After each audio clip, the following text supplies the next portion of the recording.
If you have a look on Skyscanner or Google Flights, mostly it'll tell you to fly from Belfast to Gatwick, and this is where an algorithm can't beat a human. So why might this not be a great idea? If you book indirect flights all on one ticket, if something goes wrong, such as the first flight getting delayed, they'll get you onto the next available flight. If you book with us, then you'll also have our awesome 24/7 help desk there to do it all for you too. But if you book flights separately, such as flying from Belfast to Gatwick with EasyJet and then with British Airways to Orlando, well, if those EasyJet flights get delayed and you miss your flight to Orlando, British Airways don't legally have to help you at all. In fact, they probably won't be able to. If it's during the school holidays, the next flights are probably full up. They'll charge you a high admin fee, and any difference between what you paid and the new flights.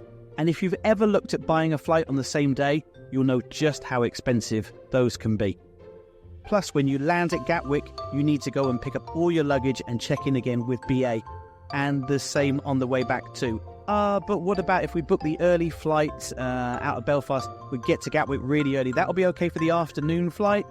Yep, normally that would be fine. But you're going to have up to 6 hours twiddling your thumbs in Gatwick. So some people decide to have a night at Gatwick before they fly. That means a night in Gatwick when you could be in Orlando. I know which one I prefer.